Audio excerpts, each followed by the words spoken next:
Welcome, dear listener. As you settle into the quiet comfort of this evening, allow yourself to rest in these gentle stories of divine protection and care. Tonight we journey through times when heaven touched earth, when angels stood guard, and when the Almighty's love surrounded his children like a warm embrace. Let these words wash over you like a peaceful stream, bringing comfort to your heart and rest to your soul. Close your eyes, breathe deeply, and let us begin this journey together into the safety of God's unfailing protection. The desert stretched endlessly before them, a vast expanse of golden sand that seemed to swallow the horizon. The children of Israel, hundreds of thousands strong, moved slowly across this wilderness, their footsteps creating a soft rhythm against the ancient earth. Above them, something extraordinary hung in the azure sky, a cloud unlike any other cloud that had ever been seen. This was no ordinary formation of water vapour and wind. This cloud moved with purpose, with intelligence, with love. During the heat of the day, when the sun beat mercilessly upon the desert floor, this divine cloud spread wide and generous, casting cool shadows over the entire camp. It was as if the very hand of God had been stretched out to shield his people from the burning rays that could have overwhelmed them. Moses would often stand at the edge of the camp, his weathered face lifted toward this miraculous covering. He had seen the glory of the Lord face to face, had spoken with the Almighty as a friend speaks to a friend, and yet this daily manifestation of protection never ceased to fill him with wonder. The cloud was more than shelter. It was a constant reminder that they were not alone, that the Creator of the universe had bent down to care for them in the most practical, tangible way. As the day would slowly fade into evening, something even more wondrous would occur. The gentle cloud that had provided shade and comfort throughout the daylight hours would begin to transform. As the first stars appeared in the darkening sky, the cloud would begin to glow from within, soft at first, then brighter and brighter, until it became a pillar of fire that illuminated the entire camp. The children would gather around their family tents, pointing upward in amazement at this celestial lighthouse. The flames danced and flickered, but they gave off no smoke, produced no heat that burned, only a warm, comforting light that pushed back every shadow and made the vast desert feel like home. Mothers would hold their babies closer, fathers would smile with deep contentment, and the elderly would nod with knowing peace. This was their God, watching over them through the night. The pillar of fire served purposes beyond mere illumination. In the trackless desert, where one dune looked much like another, and where travellers could easily become lost forever, this divine beacon provided perfect guidance. When God determined it was time for the people to move, the pillar would lift and begin to drift in the direction they should go. When it was time to rest, the pillar would settle and remain stationary, marking their camping ground. There were times when enemies approached in the darkness, desert raiders who sought to prey upon what they assumed were vulnerable nomads. But as these would-be attackers drew near and saw the towering column of fire standing guard over the camp, they would stop in their tracks, their hearts filled with supernatural dread. Some would flee immediately. Others would linger at a distance, watching in awe and fear until they too would melt away into the night. No enemy ever succeeded in harming the camp while it rested under the protection of the pillar of fire. The Egyptians learned this lesson in the most dramatic way possible. Pharaoh's army, in their swift chariots and gleaming armour, had pursued the Israelites to the very edge of the Red Sea. The situation seemed impossible. The sea before them, the Egyptian army behind them, nowhere to run, nowhere to hide. But the angel of God, who had been going before them in the pillar of cloud, moved and went behind them instead, positioning himself between the camp of Israel and the camp of Egypt. What followed was a night unlike any other in human history. For the Israelites, the pillar provided light, gentle, comforting illumination that allowed them to see clearly as Moses stretched out his hand over the sea and the waters began to part. For the Egyptians, however, the same pillar brought thick darkness, a supernatural gloom so deep that they could not see their hands before their faces, could not advance even a single step toward their intended prey. All through that miraculous night, as the sea walls rose high on either side and the Israelites walked across on dry ground, the pillar of fire and cloud stood as a barrier between them and their enemies. It was protection in its most perfect form, not just a shield, but a loving parent standing guard, ensuring that no harm could come to the children while they crossed safely to the other side. For 40 years this divine covering remained with them. Through scorching days and cold nights, through sandstorms and moments of doubt, through times of plenty and seasons of testing, the cloud by day and fire by night never departed from them. It was a love made visible, a promise kept in the sky, a daily reminder that the God who had called them out of slavery would never abandon them in the wilderness. The people who had once been slaves in Egypt learned to sleep peacefully under this heavenly canopy. Children who had never known anything but bondage grew up feeling completely secure, knowing that their God was always watching, always protecting, always near. Even in the vastness of the desert, even in the uncertainty of their nomadic life, they rested in perfect peace because they could look up and see their Father's care displayed in fire and cloud above their heads.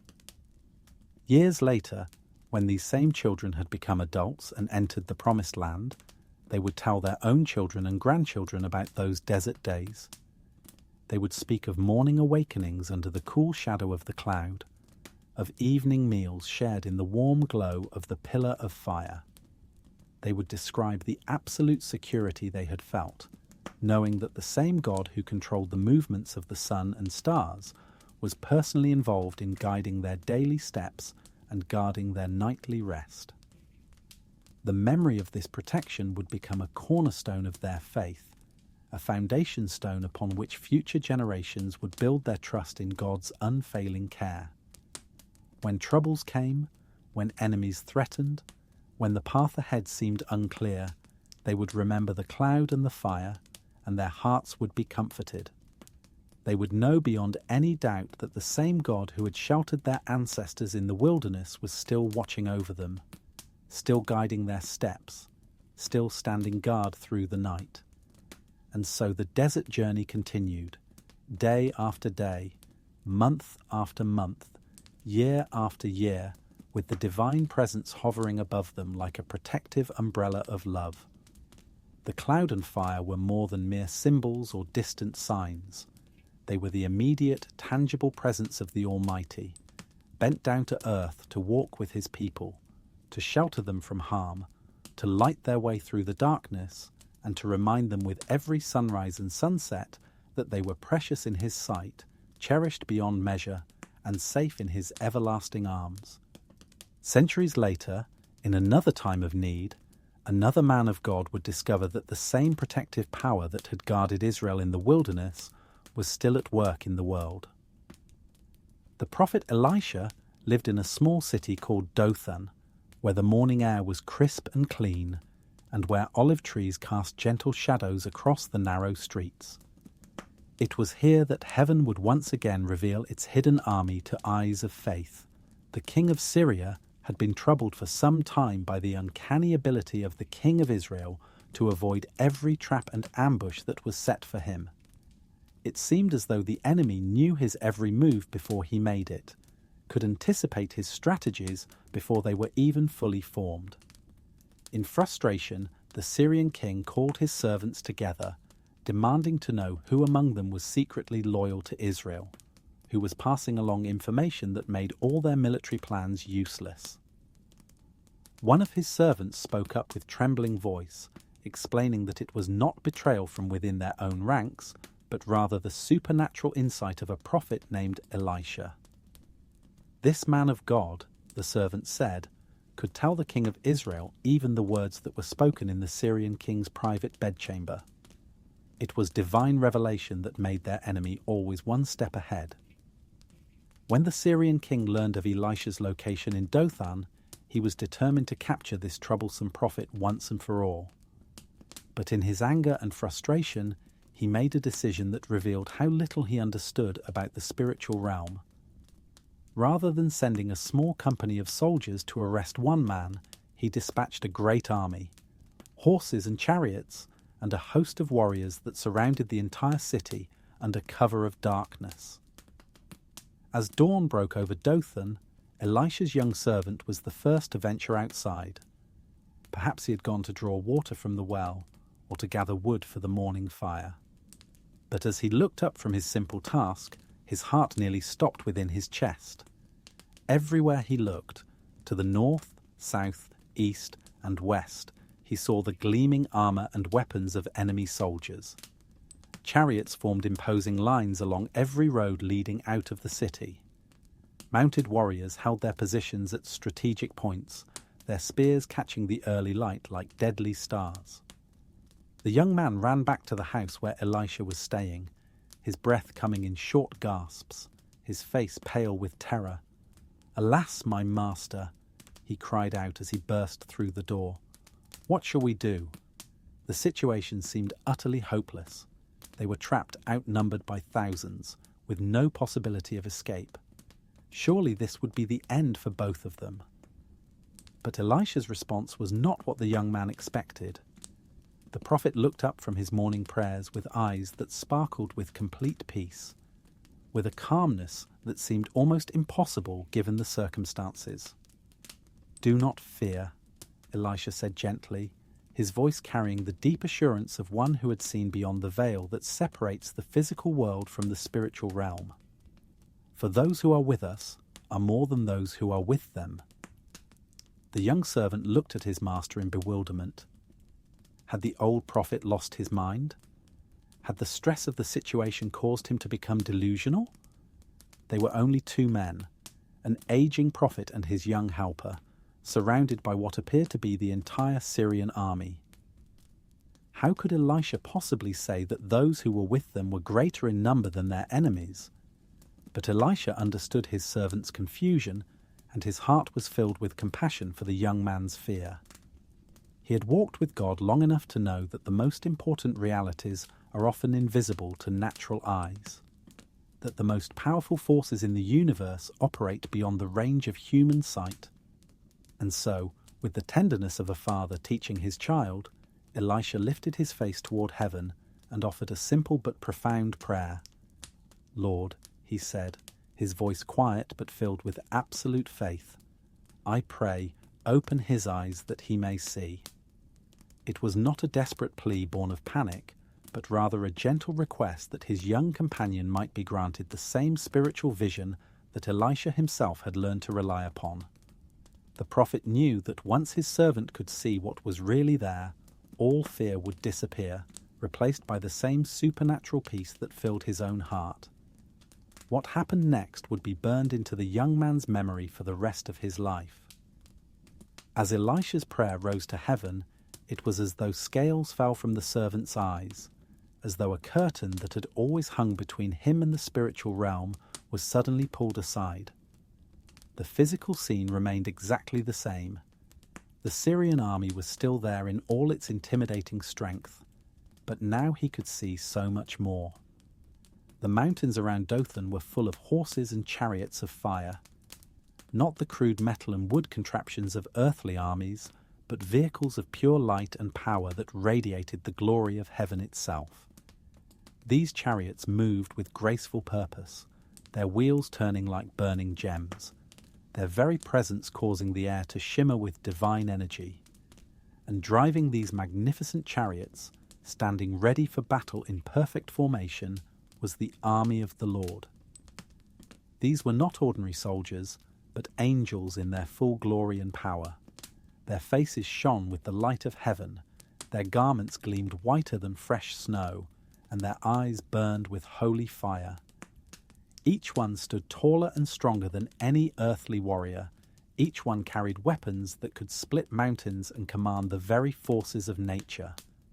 They filled every hill, every valley, every ridge around the city, and countless multitude that made the Syrian army look like a handful of children playing at war. The young servant's mouth fell open in amazement.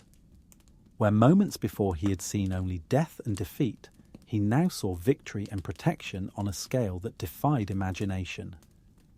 The enemy army that had seemed so overwhelming was now revealed to be vastly outnumbered by heaven's own forces. Every Syrian soldier was surrounded by dozens of angels. Every enemy chariot was dwarfed by the fiery vehicles of God's army.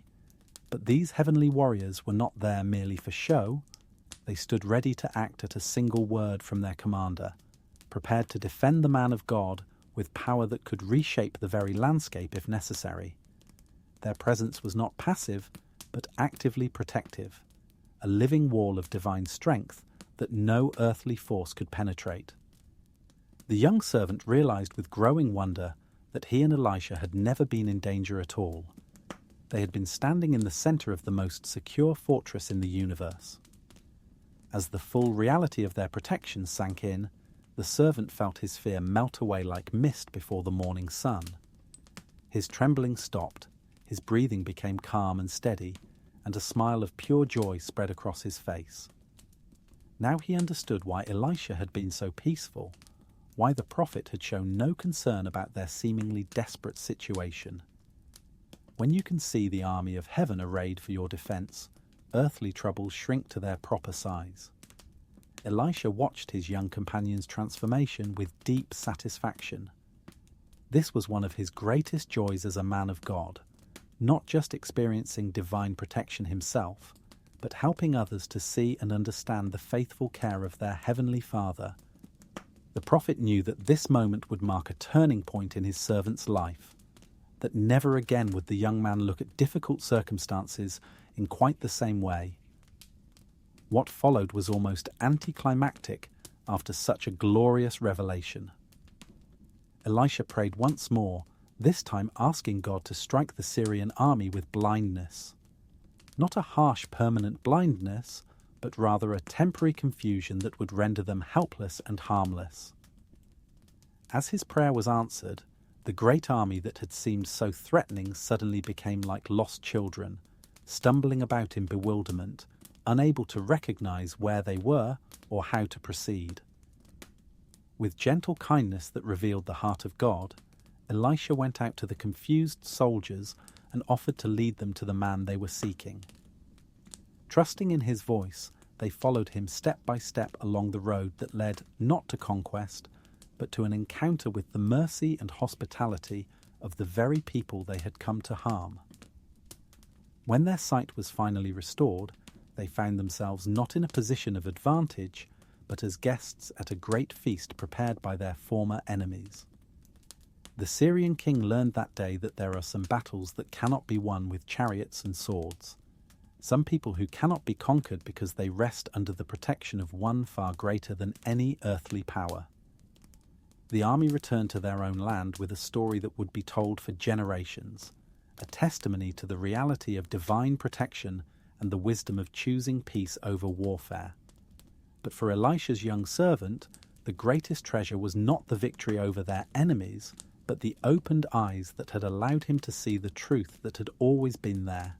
From that morning forward, whenever challenges arose, whenever threats appeared on the horizon, whenever fear tried to whisper its dark suggestions, he would remember the mountains full of horses and chariots of fire.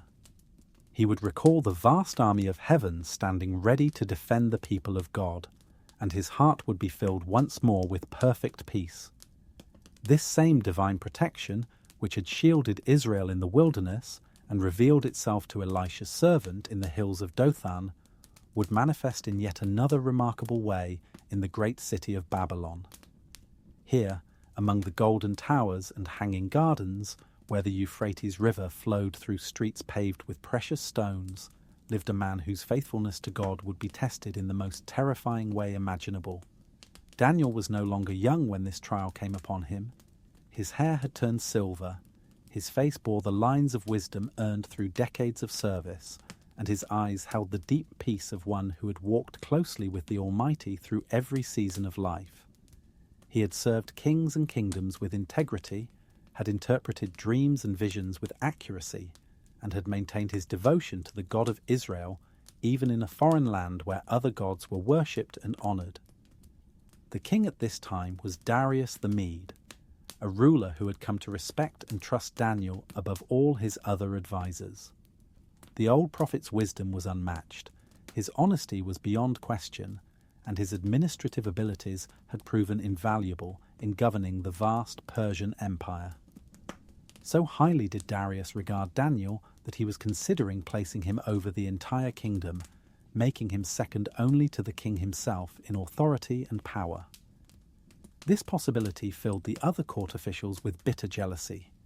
They had grown accustomed to their positions and privileges, and the thought of being overshadowed by this elderly Hebrew exile was more than they could bear. Day and night they schemed together, searching desperately for some fault or failing in Daniel's character that they could use to bring about his downfall. But their search proved futile. Daniel's conduct was flawless in every respect.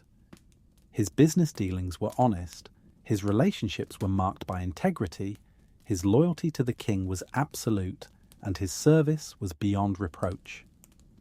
After weeks of investigation, the frustrated officials were forced to admit a truth that filled them with even greater resentment. We shall not find any charge against this Daniel unless we find it against him concerning the law of his God. And there, in that grudging acknowledgement, they found their weapon. If Daniel could not be attacked for any wrongdoing, perhaps he could be destroyed through his very righteousness. If they could somehow make his faithfulness to God a crime punishable by death, they might yet achieve their dark purpose. With cunning that revealed the depths of their malice, these men approached King Darius with a carefully crafted proposal. They suggested that for the next 30 days, the king should establish a decree that no one in the kingdom should make any petition or prayer to any god or man except to Darius himself. Anyone who violated this law would be cast into a den of lions. To make the trap complete, they requested that the decree be written according to the law of the Medes and Persians, which could never be changed or revoked. King Darius, flattered by what seemed like a demonstration of loyalty and unity from his officials, and perhaps not fully considering the implications, signed the decree into law. The document was sealed with the royal seal and distributed throughout the kingdom. For 30 days, the king himself would be the only acceptable object of prayer or petition in all the Persian Empire. When Daniel learned of this new law, he faced a choice that would define not only his own fate, but would serve as a testimony for generations to come. He could compromise just this once, could pray silently in his heart where no one could see, could wait 30 days until the decree expired, and then return to his normal practice. Surely God would understand if he chose discretion over public defiance in such dangerous circumstances. But Daniel was a man who had learned through long experience that faithfulness to God cannot be negotiated or postponed. His relationship with the Almighty was not a mere private belief, but the very foundation of his existence, the source of his wisdom, the wellspring of his strength. To hide this relationship, even temporarily, would be to deny the very core of who he was. And so, with the calm determination that had marked his entire life, Daniel went up to his house. In his upper room, where the windows opened toward Jerusalem, where he had prayed 3 times daily for decades, he knelt down just as he had always done. He gave thanks to his God, offered his petitions for wisdom and strength, and interceded for his people who remained in exile. His voice was neither louder nor softer than usual, his manner neither defiant nor fearful.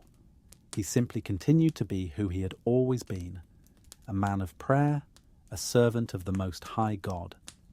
The conspirators were watching, of course.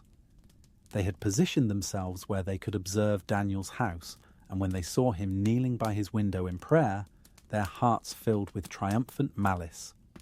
They hurried to the king with their accusation, reminding him of the decree he had signed and demanding that it be enforced. Daniel had violated the law openly and deliberately, they insisted, and must face the consequences. Only then did King Darius realize the trap that had been set, not just for Daniel, but for himself.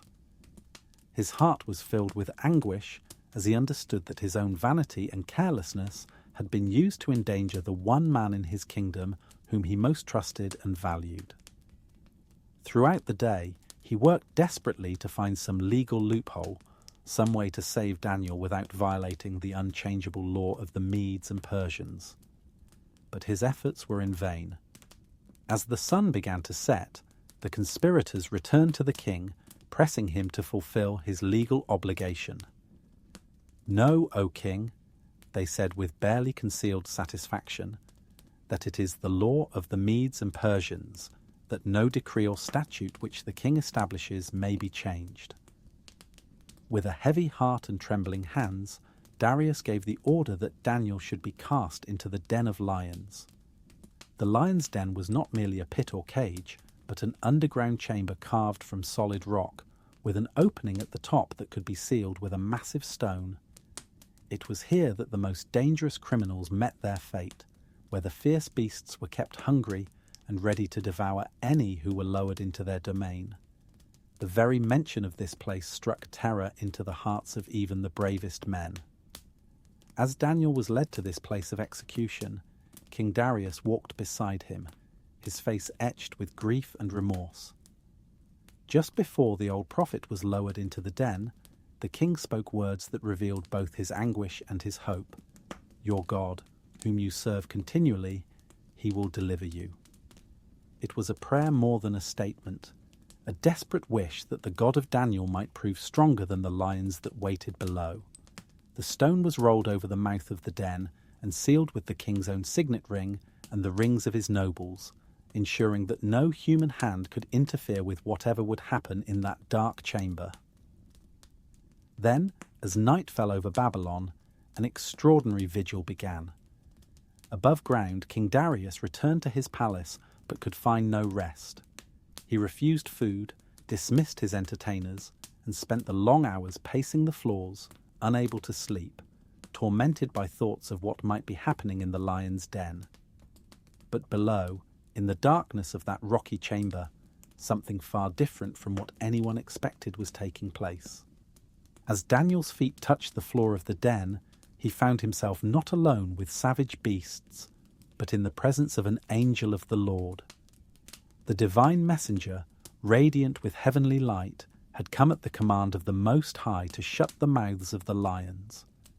The great cats, normally fierce and hungry, lay down like gentle house pets in the presence of this celestial visitor.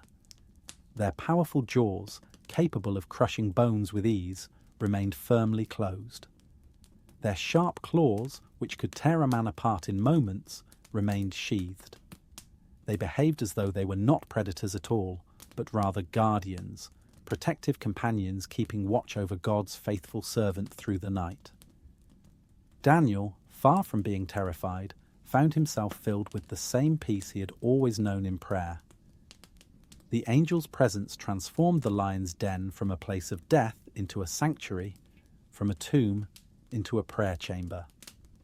Through the long hours of darkness, the old prophet communed with his God, gave thanks for his protection, and rested in perfect security surrounded by lions that had become as harmless as lambs. When the first light of dawn began to penetrate the darkness above, King Darius could wait no longer. He hurried to the lion's den, his heart pounding with anxiety and hope.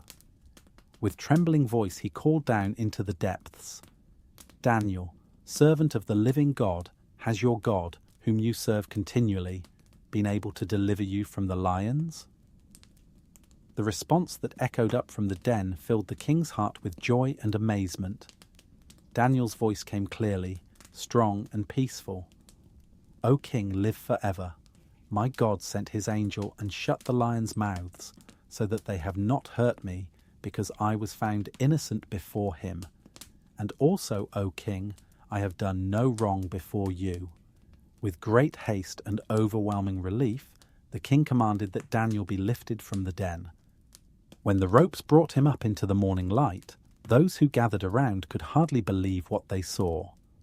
There was not a scratch on his body, not a tear in his clothing, not even the smell of the den upon him.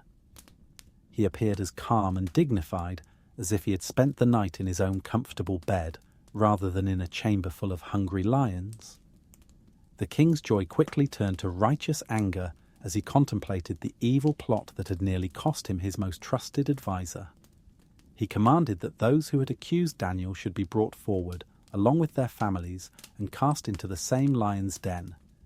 The result was swift and terrible. The lions, no longer restrained by angelic intervention, demonstrated just how deadly they could be when left to their natural instincts. King Darius, deeply moved by what he had witnessed, sent a decree throughout his entire kingdom. I make a decree that in every dominion of my kingdom men must tremble and fear before the God of Daniel. For he is the living God and steadfast forever. His kingdom is the one which shall not be destroyed, and his dominion shall endure to the end. He delivers and rescues, and he works signs and wonders in heaven and on earth, who has delivered Daniel from the power of the lions. Daniel's night in the lion's den became more than just a story of personal deliverance. It became a testimony to the entire known world that the God of Israel was real, was powerful, and was faithful to those who trusted in him. The old prophet's unwavering commitment to prayer, even in the face of death, had resulted in a proclamation of God's glory that reached every corner of the Persian Empire. In the quiet of that evening, as Daniel returned to his house and knelt once more by his window facing Jerusalem, his heart overflowed with gratitude. He had learned in the most dramatic way possible that no earthly power, no matter how great or terrible, could separate him from the love and protection of his God. The lions that were meant to devour him had been transformed into gentle guardians. The den of death had become a place of divine encounter, and what was intended as his destruction had become a platform for God's glory. This same protective love, which had shielded the Israelites in the wilderness, revealed heavenly armies to Elisha's servant, and closed the mouths of lions for Daniel, would soon manifest itself in an even more intimate way. For the time was coming when the Son of God himself would walk the earth, and those who followed him would witness divine power over the forces of nature in ways that would forever change their understanding of faith and trust. The Sea of Galilee stretched before them like a mirror of polished silver, reflecting the soft colours of the late afternoon sky.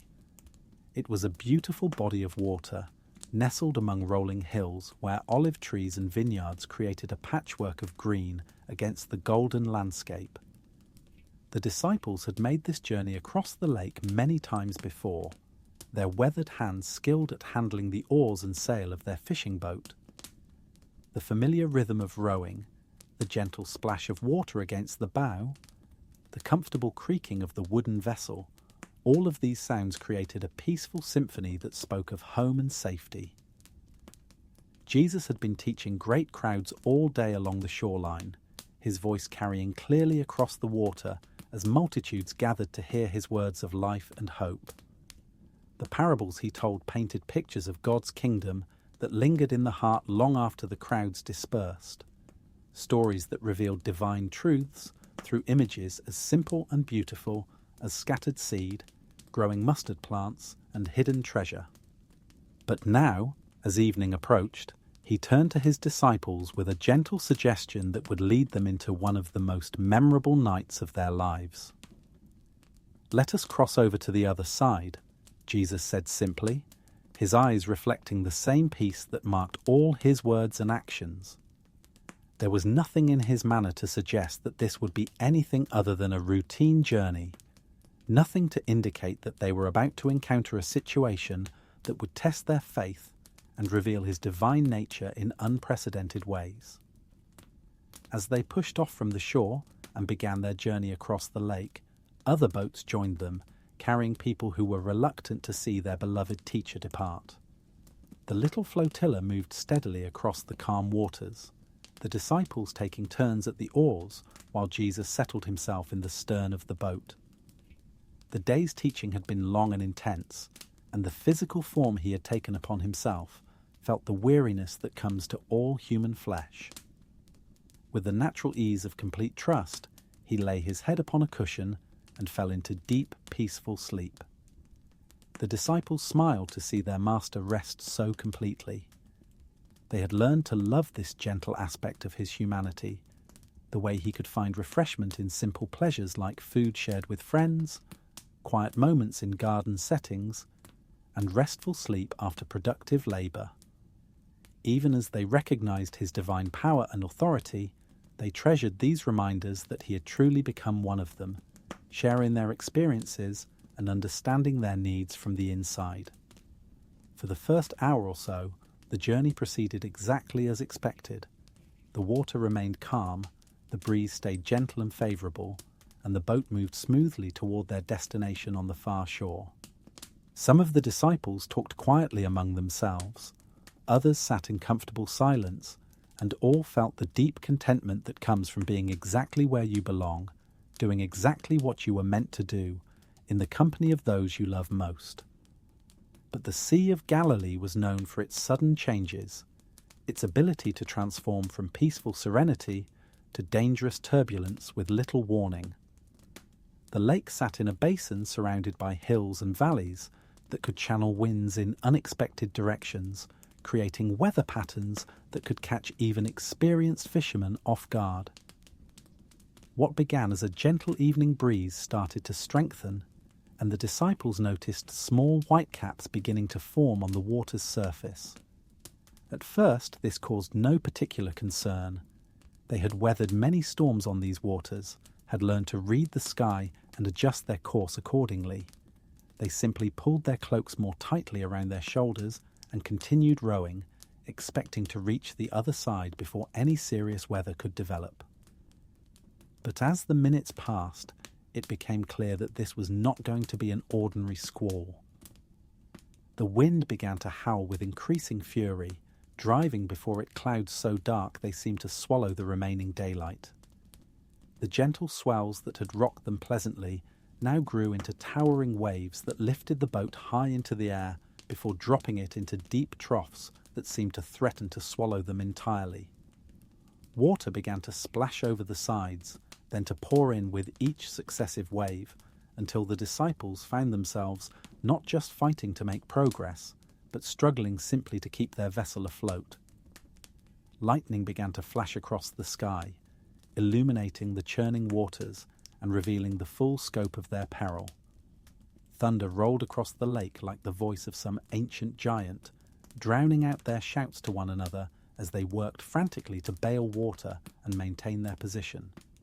The other boats that had started the journey with them had either turned back or been driven far off course, leaving them alone in the midst of the storm. What amazed them most, however, was that through all of this chaos and danger, Jesus continued to sleep peacefully in the stern. The same waves that threatened to capsize their boat seemed to rock him gently, like a cradle. The thunder that made them jump and cry out did not disturb his rest in the slightest. The lightning that caused them to shield their eyes appeared not to reach the place where he lay. It was as though he rested in a bubble of perfect calm while the storm raged all around them. For a while, the disciples hesitated to wake him. They had seen him give so much of himself throughout the day, pouring out his love and wisdom to the crowds that pressed around him, and their hearts were reluctant to interrupt his well-deserved rest. Surely they could handle this situation themselves. After all, several of them had spent their entire lives on these waters and had survived many storms before. But as the tempest continued to intensify, as wave after wave crashed over them and the boat began to fill dangerously with water, their confidence gave way to genuine fear. This was no ordinary storm, but something that seemed to carry supernatural force and fury. The wind howled with voices that sounded almost like the screams of demons, and the waves rose to heights that defied the normal patterns of their familiar lake. They began to realize that this might well be their final night on Earth. Finally, with water swirling around their ankles and their boat riding dangerously low, they made their way to where Jesus lay and gently but urgently shook him awake. "Master, they cried, their voices barely audible above the roar of the storm. "Do you not care that we are perishing?" It was not really an accusation, but rather the desperate plea of men who had exhausted their own resources and needed help beyond anything human strength could provide. Jesus opened his eyes, taking in the situation with the calm awareness that marked all his actions. He saw the fear in his disciples' faces, felt the boat lurching beneath the assault of wind and wave, heard the fury of the storm that surrounded them. But there was no alarm in his expression, no trace of concern or anxiety. Instead, he looked upon the chaos with the serene authority of one who had been present when these very waters were first spoken into existence. Rising to his feet in the pitching boat, Jesus faced the storm with quiet majesty. The wind whipped his hair and garments, the spray soaked his face and hands, but he stood firm and unshakable as a mountain. Then, in a voice that somehow carried clearly above all the tumult, he spoke 3 simple words that would echo through eternity. "Peace, be still." The effect was immediate and absolute. The howling wind dropped to complete stillness, as though a giant hand had suddenly grasped it and held it motionless. The towering waves, which moments before had threatened to overwhelm them, settled into perfect calm, as smooth as polished glass. The thunder ceased its rolling, the lightning flickered once and disappeared, and the dark clouds began to break apart, allowing the gentle light of stars to shine through. The silence that followed was almost as overwhelming as the storm had been. After hours of deafening noise and violent motion, the sudden peace felt almost supernatural in its completeness. The boat, which had been tossing like a cork in a hurricane, now floated as steadily as if it were anchored in a protected harbour. The water that had been pouring in over the sides now lay flat and still, reflecting the emerging stars like scattered diamonds. The disciples stood in stunned amazement, hardly able to believe what they had just witnessed. They had known Jesus to heal the sick, to give sight to the blind, to cause the lame to walk and the deaf to hear. But this was something entirely different. This was mastery over the fundamental forces of creation itself. The wind and waves, which no human power could control or even influence, had obeyed his voice as instantly and completely as a trained dog responds to its master's command. "Why are you so fearful?" Jesus asked gently, settling back down in his place. "How is it that you have no faith?" His words were not harsh or condemning, but rather filled with the patient love of a teacher, helping his students understand a crucial lesson. He knew that what they had just experienced was meant to be more than a rescue from physical danger. It was a revelation of his true nature and a demonstration of the perfect security that comes from trusting in divine love. But the disciples were still too overwhelmed to fully grasp the lesson. They looked at one another with eyes wide with wonder and whispered among themselves, "Who can this be, that even the wind and the sea obey him?" They had followed him for months, had seen miracle after miracle, had heard him teach with authority that surpassed anything they had ever known. Yet this moment revealed depths of his power that they were only beginning to comprehend. As they completed their journey across the now peaceful lake, each disciple processed what had happened in his own way. Peter, always quick to speak, found himself unusually quiet, his mind struggling to reconcile what he had seen with everything he thought he knew about the natural world. John, who loved to ponder the deeper meanings behind events, recognized that they had witnessed something that would change forever how they understood their master's identity. Thomas, ever analytical, searched for some rational explanation, but found none that could account for the instant transformation from chaos to perfect calm. The boat glided smoothly toward the shore, propelled now by gentle breezes that seemed to whisper of peace and safety. As they drew near to land, they could see other boats that had taken shelter in coves and harbours, their occupants emerging cautiously to assess the damage from the storm. But their vessel showed no signs of distress, no evidence of the battle they had fought against wind and wave. It was as though the tempest had never touched them at all. When they finally pulled their boat onto the beach, the disciples found themselves changed in ways they could not yet fully articulate. They had begun the journey as men who trusted Jesus for spiritual guidance and teaching, who looked to him for wisdom and direction in matters of faith. But they ended it as witnesses to divine power over the physical world itself, as men who had seen the very forces of nature submit to his will. That night, as they made camp and built a fire on the shore, their conversation returned again and again to those three simple words: "Peace, be still." They had heard Jesus speak many memorable phrases, had treasured his parables and teachings in their hearts.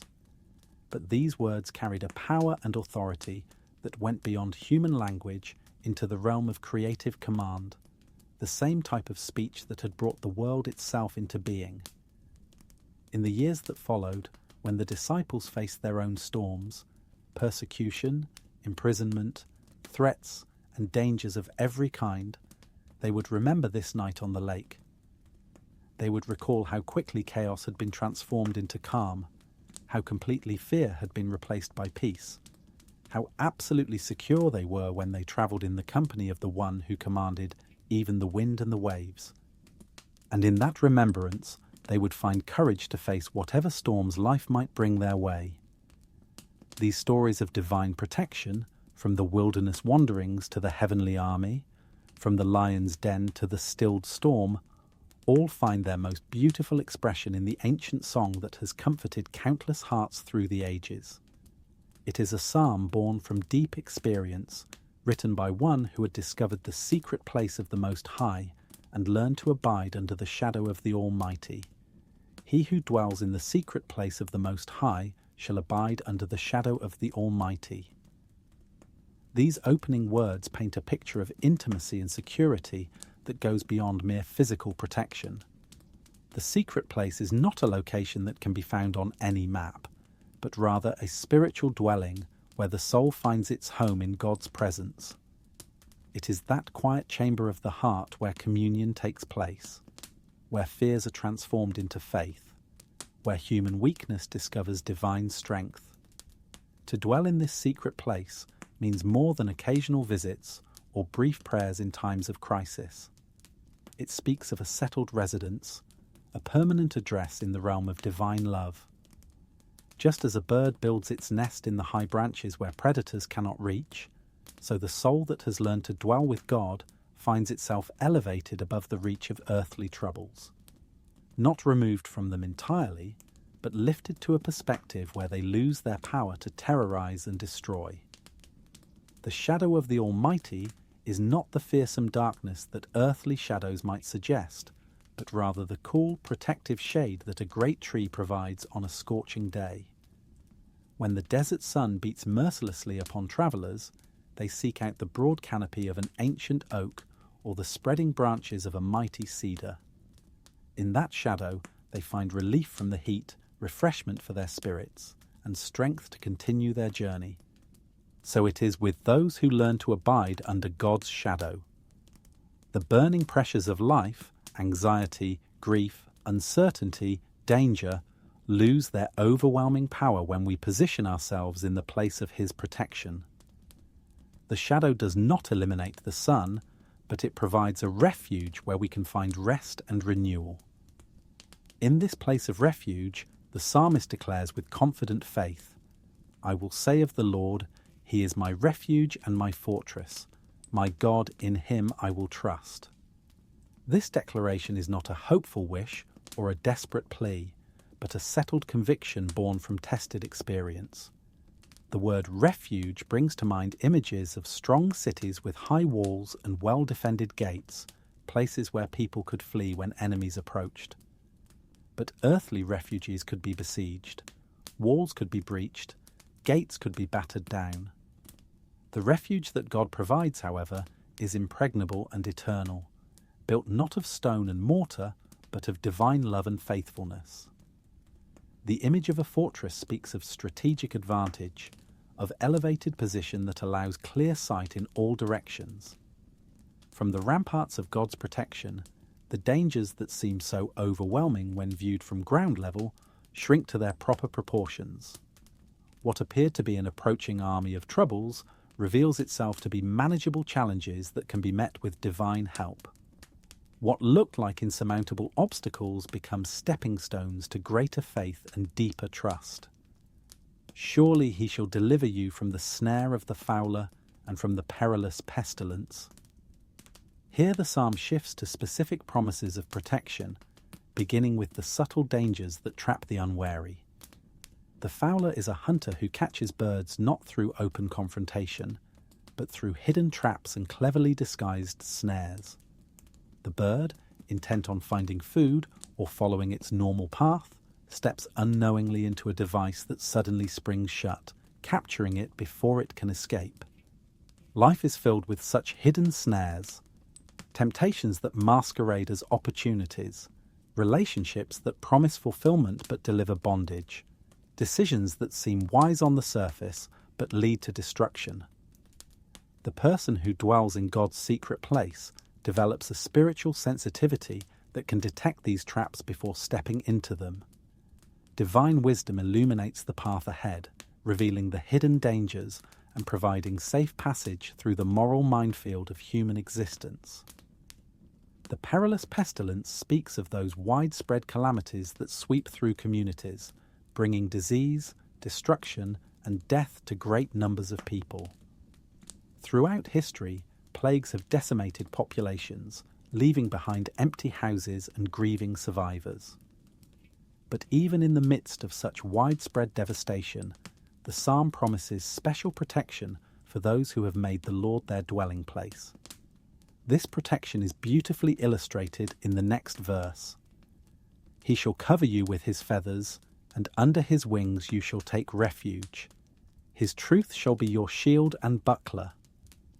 The image shifts from fortress and refuge to that of a great bird protecting its young. Anyone who has watched a mother bird gather her chicks under her wings during a storm has seen one of nature's most tender displays of protective love. When danger threatens, the mother bird does not abandon her offspring to fend for themselves, nor does she merely call out instructions from a distance. Instead, she spreads her wings wide, creating a warm, secure shelter beneath them, and calls her little ones to safety. Under that covering of feathers, the chicks find protection from wind and rain, warmth against the cold, and comfort in their mother's presence. God's protection is portrayed in the same intimate personal terms. His feathers speak of softness and warmth, of gentle covering that shields without confining. His wings suggest strength and span, broad enough to shelter all who come, powerful enough to ward off any threat. Under this divine covering, the soul finds not just safety, but comfort, not just protection, but peace. Truth becomes a shield and buckler, defensive armor that guards against the attacks of deception and lies. In a world where falsehood often masquerades as wisdom, where confusion and misinformation create anxiety and fear, God's truth provides clear direction and solid foundation. His promises become a shield that deflects the fiery darts of doubt. His character becomes a buckler that guards the heart against despair. You shall not be afraid of the terror by night, nor of the arrow that flies by day, nor of the pestilence that walks in darkness, nor of the destruction that lays waste at noonday. This comprehensive promise covers every type of fear that might assault the human heart. The terror by night speaks of those dark anxieties that often intensify in the quiet hours when the mind is free to wander and worry. Sleepless nights when problems seem larger and solutions more distant, when the imagination conjures up worst-case scenarios and the heart races with unnamed dread. But the one who abides under God's shadow finds that even the darkest night holds no terror. The same presence that provides shelter from physical dangers also calms the troubled mind and brings peace to the restless heart. In the secret place of the Most High, night terrors lose their power because the divine light never dims, never fails, never leaves the soul in darkness. The arrow that flies by day represents those sudden, unexpected attacks that come when we least expect them. Like an arrow shot from ambush, trouble can strike without warning. A phone call with devastating news, a diagnosis that changes everything, a betrayal that shatters trust. These daytime arrows often catch us off guard because they come when we feel most secure, most in control of our circumstances. Yet even these surprise attacks cannot penetrate the protection of divine love. The God who sees the end from the beginning is never caught off guard, never surprised by circumstances that shock us. His provision for our protection was made before the arrow was even fitted to the bow. His plan for our deliverance established before the danger was conceived. The pestilence that walks in darkness and the destruction that wastes at noonday complete the picture of comprehensive protection. Whether dangers come secretly or openly, gradually or suddenly, subtly or obviously, the promise remains the same. Those who have made God their refuge need not live in constant fear of what might happen, because they rest secure in the knowledge of who is watching over them. 1,000 may fall at your side, and 10,000 at your right hand, but it shall not come near you. This is perhaps the most remarkable promise in the entire psalm, not just protection from harm, but preservation in the midst of widespread calamity. Even when devastation surrounds us, when disaster claims many others, when the statistics suggest we should be overwhelmed by the same troubles that afflict our neighbours, God's protection creates a circle of safety around those who trust in Him. This does not mean that believers live charmed lives free from all difficulty or loss. Rather, it speaks of a supernatural preservation that defies natural explanation, a divine hedge of protection that guards what is most precious even when external circumstances seem overwhelming. Sometimes this protection is physical and obvious. Sometimes it is spiritual and subtle, but it is always real and always sufficient. Only with your eyes shall you look and see the reward of the wicked. There is a sense in which those who dwell in God's secret place become observers rather than victims of the chaos around them. From their secure position under His wings, they watch as the consequences of evil choices play out in the lives of others, but they themselves remain untouched by the destruction that wickedness brings upon itself. This is not a vindictive pleasure in others' suffering, but rather a sobering recognition of the inevitable results of rejecting God's protection. It serves as a constant reminder of the mercy they have received and the wisdom of choosing the path of faith and obedience.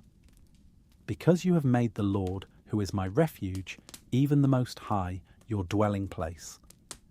No evil shall befall you, nor shall any plague come near your dwelling. The protection described in this psalm is not automatic or universal, but conditional upon a deliberate choice. It is for those who have consciously decided to make the Lord their refuge, who have intentionally chosen to dwell in His presence, rather than trusting in their own strength or the security that the world offers. This choice involves a transfer of dependence, a recognition that true safety is found not in material resources, human relationships, or personal abilities, but in the character and power of God Himself. It is a daily decision to seek shelter under His wings rather than building walls of self-protection, to trust His promises rather than relying on contingency plans. The truth of these ancient words would be tested in the most dramatic way possible in the great city of Babylon, where 3 young men would discover that the fire meant to destroy them could not even singe their garments when they walked in the company of the divine protector. Their names were Hananiah, Mishael, and Azariah, though they were better known by the Babylonian names given to them in captivity: Shadrach, Meshach, and Abednego. These 3 friends had been taken from their homeland as young boys, part of the first wave of exiles when Jerusalem fell to Nebuchadnezzar's armies.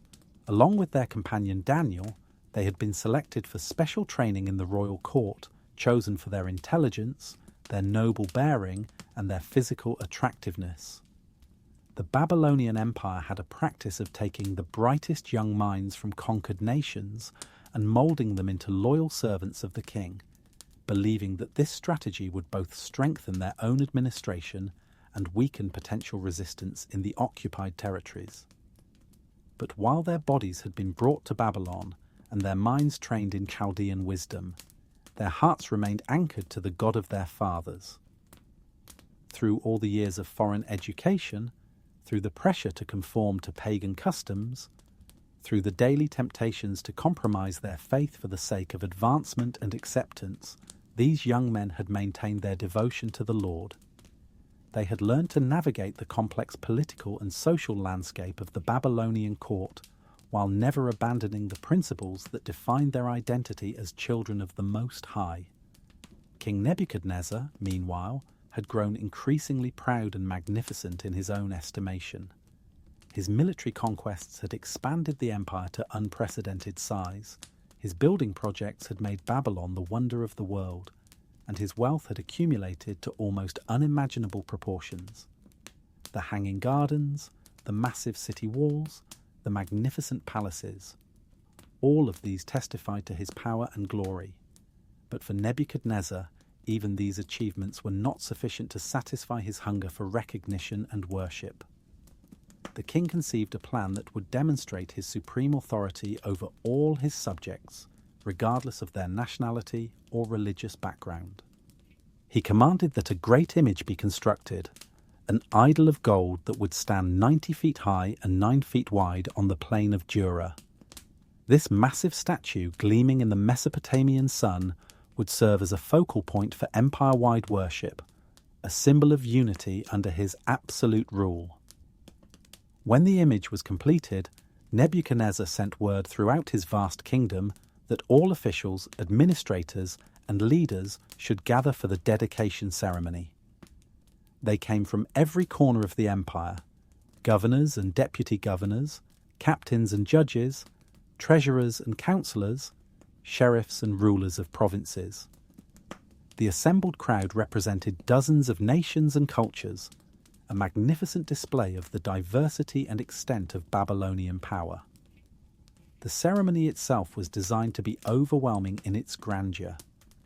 A great orchestra was assembled, featuring instruments from across the known world: horns and flutes, harps and lyres, psalteries and dulcimers, and every kind of music that could stir the human heart and capture the imagination.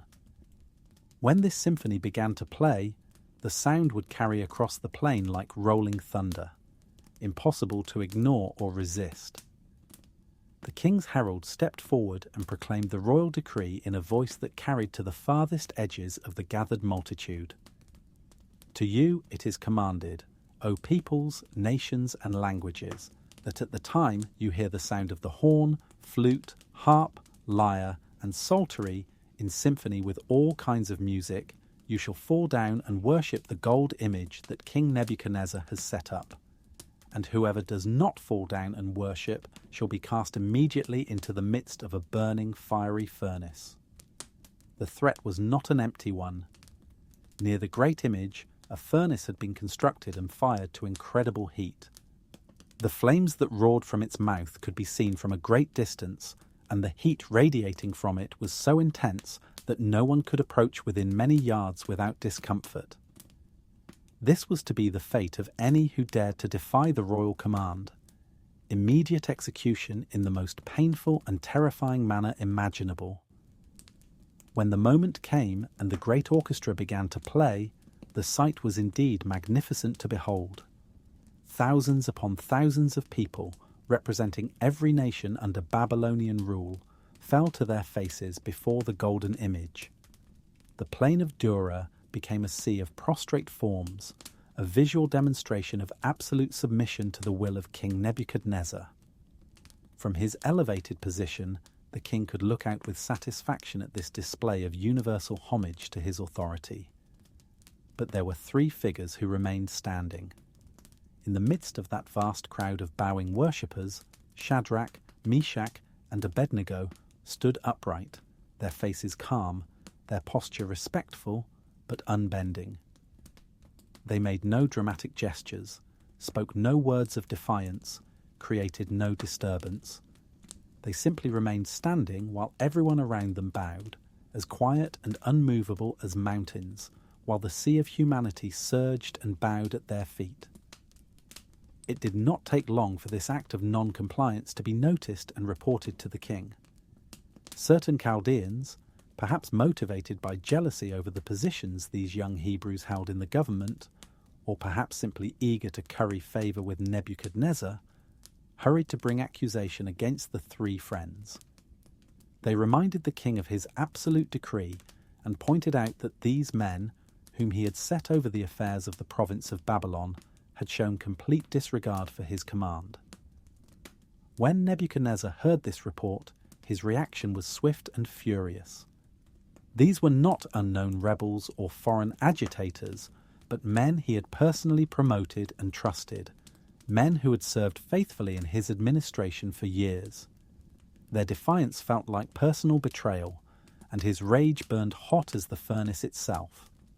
He commanded that Shadrach, Meshach, and Abednego be brought before him immediately to account for their actions.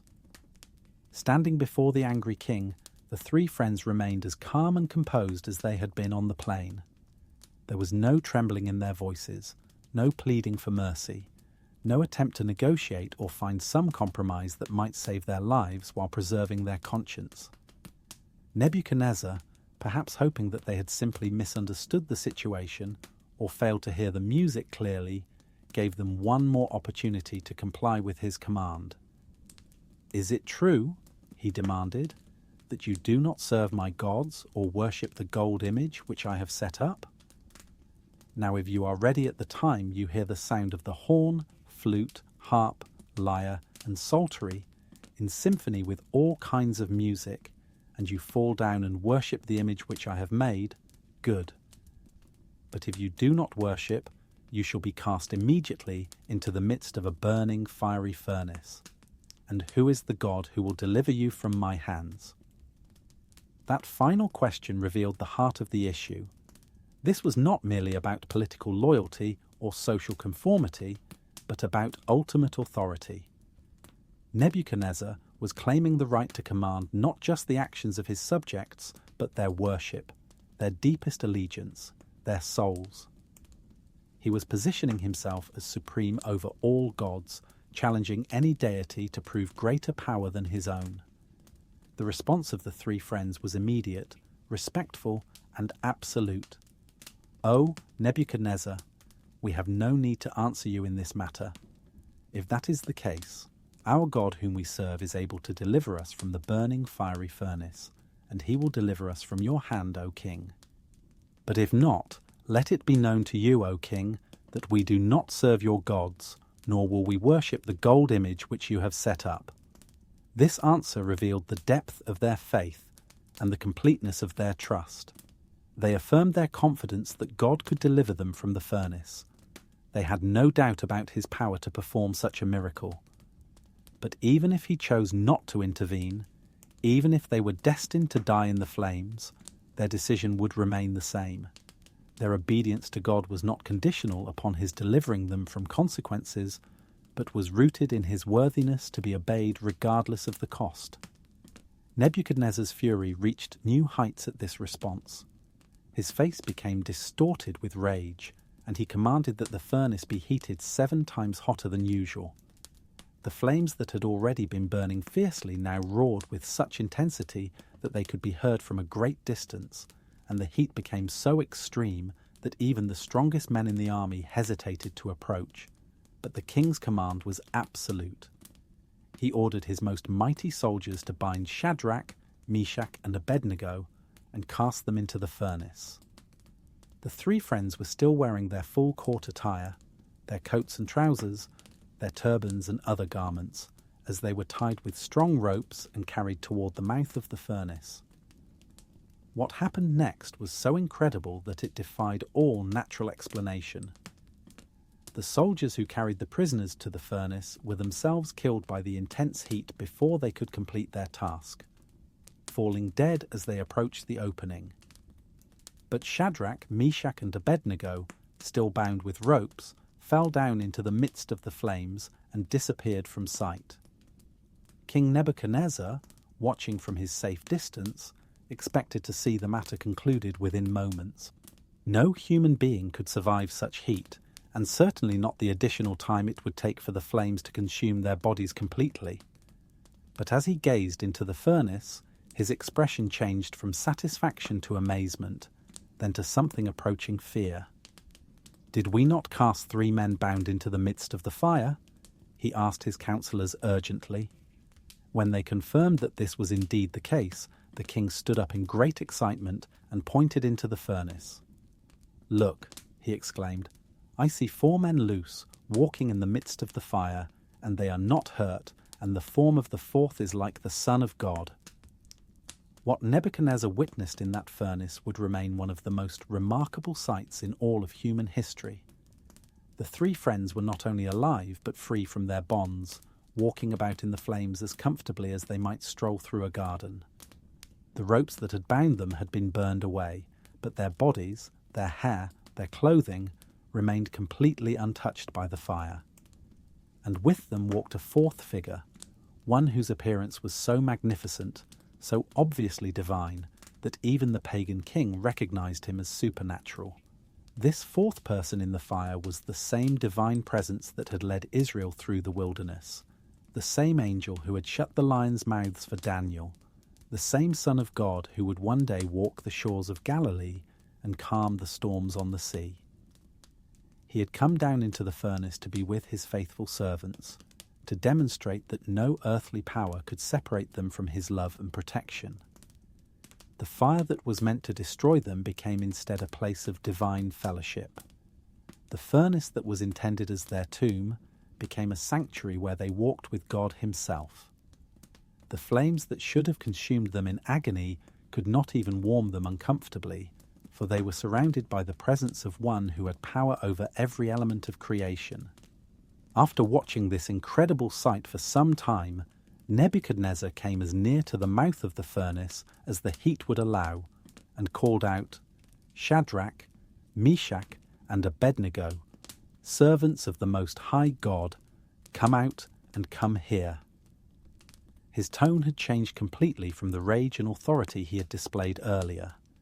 Now there was respect, even awe in his voice, as he addressed these men who had demonstrated the reality of divine power. When the 3 friends emerged from the furnace, the assembled crowd pressed close to examine them, hardly able to believe what they were seeing.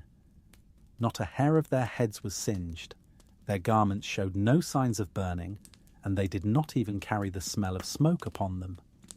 It was as though the fire had not touched them at all, as though they had spent their time in some pleasant place, rather than in the midst of consuming flames. King Nebuchadnezzar, deeply moved by what he had witnessed, immediately issued a new decree.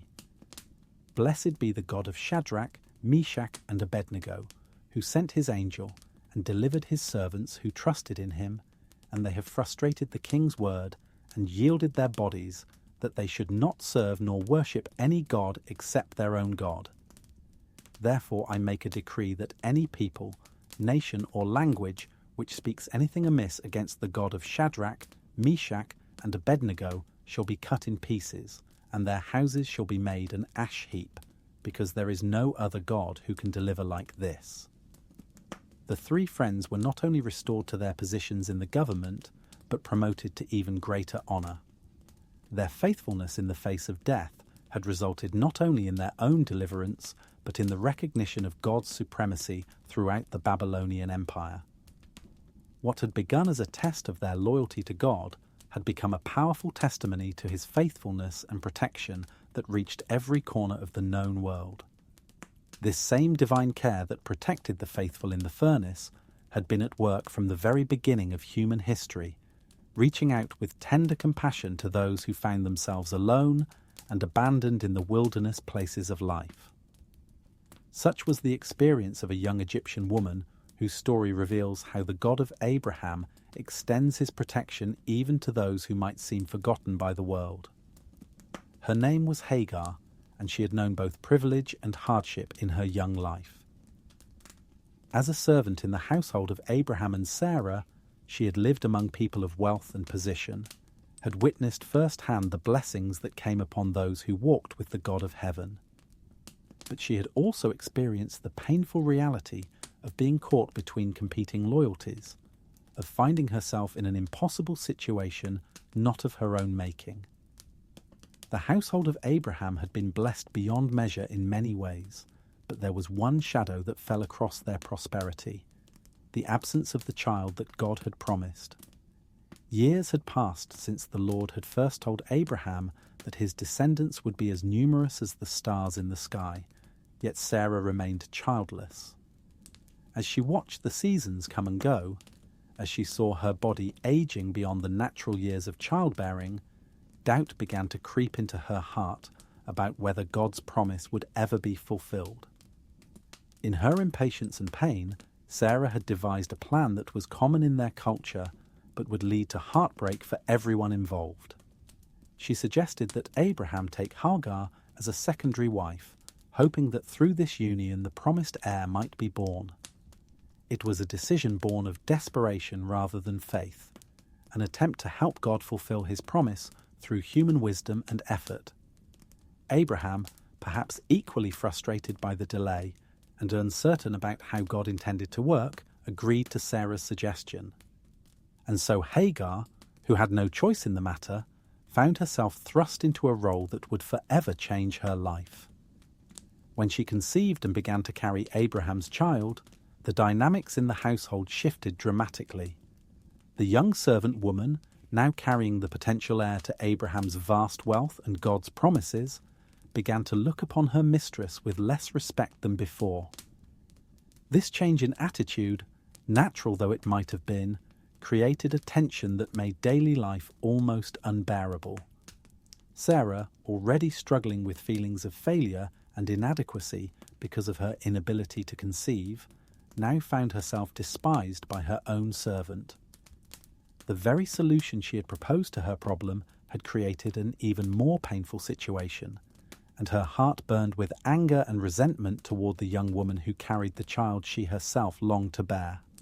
The situation deteriorated quickly, with Sarah treating Hagar so harshly that life in Abraham's household became unbearable for the pregnant young woman.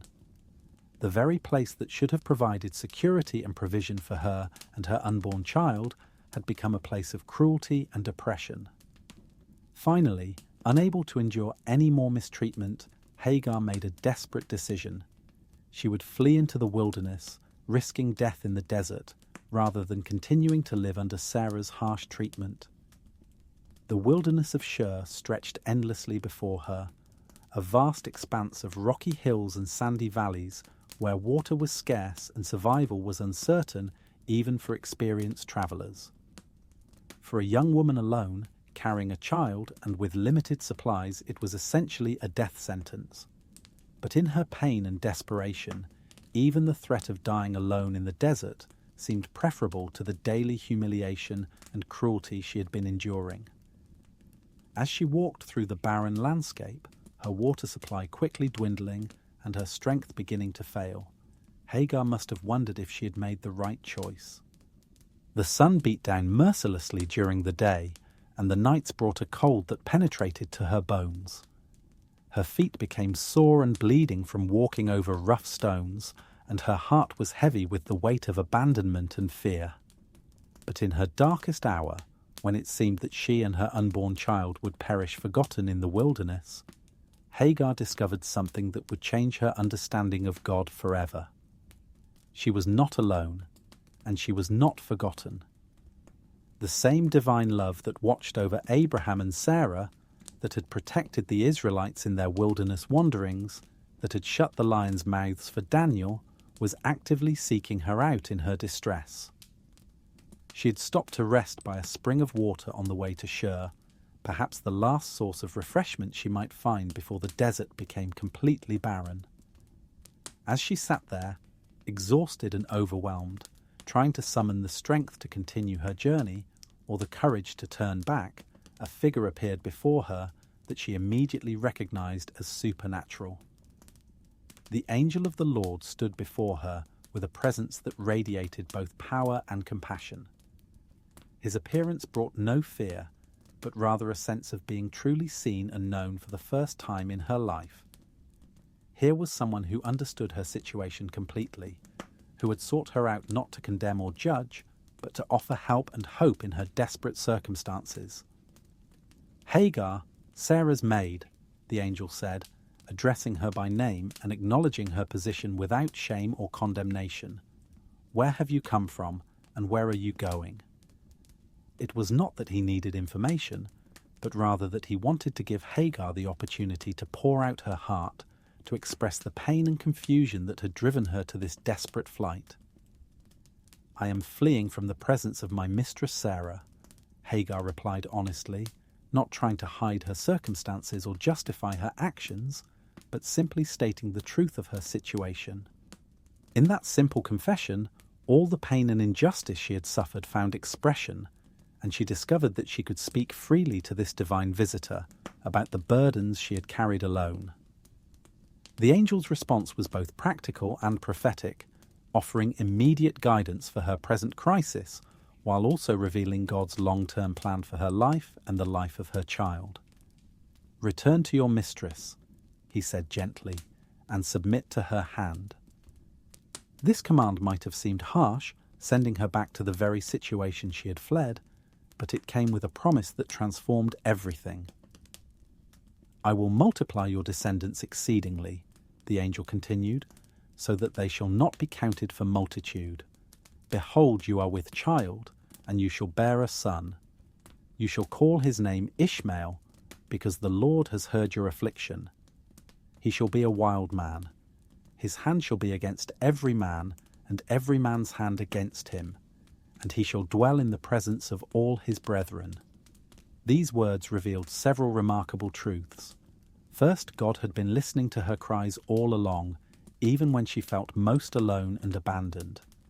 The very name he gave her son, Ishmael, meaning God hears, would be a permanent reminder that her prayers and tears had not gone unnoticed by heaven. Second, her child would not be forgotten or insignificant, but would become the father of a great nation, with descendants too numerous to count. But perhaps most wonderful of all was the recognition that the God of Abraham was also her God, that his care and protection extended beyond the boundaries of any single family or nation, to embrace all who called upon him in their distress. She was not an outsider looking in on someone else's relationship with the divine, but a beloved daughter whose welfare mattered deeply to the Father of all creation. Hagar's response to this encounter revealed the depth of her spiritual transformation. She gave a name to the one who had appeared to her, calling him, "You are the God who sees," for she said, "Have I also here seen him who sees me?" The well where this meeting took place she named Bir Lahai Roy, which means "Well of the Living One who sees me," creating a permanent memorial to this moment of divine intervention. The realization that she was seen and known by God changed everything for Hagar. She was no longer a forgotten servant girl fleeing hopelessly into the desert, but a woman with a divine mission, carrying a child who would play an important role in God's unfolding plan for humanity. The same difficult circumstances awaited her back in Abraham's household, but now she would face them with the knowledge that God was watching over her, that her sufferings had meaning, and that her future was secure in his hands. When she returned to Sarah and Abraham as the angel had instructed, she carried with her not just the physical life growing within her womb, but also the spiritual life that had been born through her encounter with the divine. She had learned that God's protection is not limited to those who seem most deserving or most prominent, but extends to every person who finds themselves in need of his care. Ishmael was born as the angel had promised, and though the tensions in Abraham's household would eventually lead to another separation, Hagar would face that future crisis with a very different heart. She had met the God who sees, who hears, who cares for the outcast and the abandoned. She had drunk from the well of divine compassion and discovered that she was precious in the sight of heaven. Years later, when she and her son found themselves once again in the wilderness, this time permanently exiled from Abraham's household, she would again experience God's faithful provision. As Ishmael lay dying of thirst and she prepared to say goodbye to her child, the same divine voice that had spoken to her at the well would call to her from heaven, reassuring her of God's continued care and opening her eyes to see water nearby. Through all the difficulties and challenges of her life, Hagar had learned one of the most comforting truths available to the human heart. She was not invisible to God. Her struggles mattered to Him, her tears were collected by Him, her future was secure in His hands. The God who had protected Israel in the wilderness, who had revealed His army to Elisha's servant, who had shut the lions' mouths for Daniel, who had walked with faithful men in the fiery furnace, was the same God who had sought out a frightened young woman by a desert spring and assured her that she was seen, known, and loved. This truth extends to every person who has ever felt abandoned or forgotten, who has ever cried out in the wilderness places of life and wondered if anyone cares about their pain. The God who found Hagar by the well is still seeking out the lost and lonely, still offering hope to the desperate, still assuring His children that they are seen and known and cherished beyond measure. This same protective love would demonstrate its power on an even grander scale in the ancient city of Jerusalem, where an entire nation would discover that when human strength fails completely, divine intervention can accomplish what no earthly army could achieve. The story unfolds during the reign of King Hezekiah, a man who had dedicated his life to restoring proper worship and trust in the God of Israel. Jerusalem in those days was a city of golden limestone that caught the morning sun and reflected it back like a jewel set among the hills of Judah. The Temple of Solomon, rebuilt and restored under Hezekiah's careful attention, once again served as the center of worship for the people of God. The sound of psalms and prayers rose from its courts like sweet incense, and the smoke of sacrifices testified to a renewed relationship between heaven and earth. But this spiritual renewal had not gone unnoticed by the enemies of Israel. To the north, the mighty Assyrian Empire had been expanding its dominion with ruthless efficiency, conquering nation after nation with an army that seemed invincible. Their military machine was the most advanced of its time, featuring iron weapons, siege engines, and cavalry units that struck fear into the hearts of all who opposed them. One by one, the kingdoms of the region had fallen before this overwhelming force.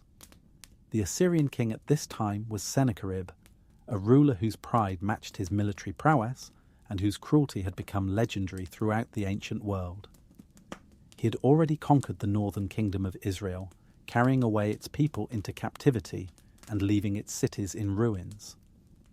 Now his attention had turned to Judah, and specifically to Jerusalem, the city that dared to maintain its independence and continue worshipping a god other than the deities of Assyria. Sennacherib's strategy was as much psychological as it was military. Before engaging in direct assault, he would surround a city with his vast army, cutting off all supply lines and communication with the outside world. Then he would send messengers to speak directly to the people on the walls, describing in detail what had happened to other cities that had resisted Assyrian power, painting vivid pictures of the destruction and suffering that awaited those who refused to surrender. When the Assyrian army appeared on the hills surrounding Jerusalem, it was a sight that struck terror into the hearts of all who saw it. The gleaming armor and weapons seemed to cover the landscape like a metallic sea, stretching to the horizon in every direction. The standards and banners of a dozen conquered nations fluttered in the wind, silent testimony to the fate of those who had opposed this mighty force. The sound of thousands of horses and chariots, the shouting of officers, and the clank of weapons created a constant roar that could be heard throughout the city. But Hezekiah had spent years preparing not just the physical defences of Jerusalem, but more importantly, the spiritual foundation upon which the city's security ultimately rested. He had torn down the idols and pagan altars that had corrupted the worship of previous generations, had restored the temple services according to the law of Moses, and had led his people in returning to wholehearted trust in the God of their fathers. When the Assyrian messengers approached the walls to deliver their ultimatum, their words were carefully crafted to undermine the very foundation of Jerusalem's hope. "Do not let Hezekiah deceive you," they called out in Hebrew, so that everyone on the walls could understand, "for he shall not be able to deliver you from my hand. Nor let Hezekiah make you trust in the Lord, saying, 'The Lord will surely deliver us.' This city shall not be given into the hand of the king of Assyria." The message was clear and terrifying. No God had been able to stand against the might of Assyria, and the God of Israel would prove no different. They recounted the names of cities and nations that had fallen despite their trust in their local deities, creating a litany of defeat that seemed to make resistance futile. "Where are the gods of Hamath and Arpad?" they taunted. "Where are the gods of Sepharvaim? Indeed, have they delivered Samaria from my hand? Who among all the gods of these lands have delivered their countries from my hand, that the Lord should deliver Jerusalem from my hand?" These words were designed to create despair and hopelessness among the defenders, to convince them that surrender was not just wise but inevitable. But Hezekiah had prepared his people for exactly this kind of psychological warfare. He had taught them that their security did not rest in the strength of their walls or the skill of their soldiers, but in the character and power of the God who had chosen Jerusalem as the place where his name would dwell. The king's response to this crisis revealed the depth of his faith and the wisdom of his spiritual preparation. Rather than calling emergency meetings with his military advisors or frantically attempting to negotiate with the enemy, Hezekiah went directly to the temple. There, in the presence of the Ark of the Covenant, he spread out the threatening letter that Sennacherib had sent and poured out his heart before the Lord. "O Lord God of Israel," he prayed, "the one who dwells between the cherubim, you are God, you alone, of all the kingdoms of the earth. You have made heaven and earth. Incline your ear, O Lord, and hear. Open your eyes, O Lord, and see, and hear the words of Sennacherib, which he has sent to reproach the living God." Hezekiah's prayer acknowledged the reality of the situation. The Assyrians had indeed conquered many nations and destroyed their idols, but it also made a crucial distinction. The gods of other nations were merely wood and stone, the work of human hands, powerless to help or protect. But the God of Israel was the living God, the creator of heaven and earth, whose power was not limited by human understanding or military might. "Now, therefore, O Lord our God," the king continued, "I pray, save us from his hand, that all the kingdoms of the earth may know that you are the Lord God, you alone." This was not a selfish request for personal safety, but a plea that God would demonstrate his glory and power in such a way that the entire world would recognize his supremacy. The response to Hezekiah's prayer came through the prophet Isaiah, who brought a message that would transform fear into confidence, despair into hope. God had heard the prayer, had seen the arrogance of Sennacherib, and was about to act in a way that would astonish both Israel and the surrounding nations. "Because your rage against me and your tumult have come up to my ears," the Lord declared concerning the Assyrian king, "therefore I will put my hook in your nose and my bridle in your lips, and I will turn you back by the way which you came."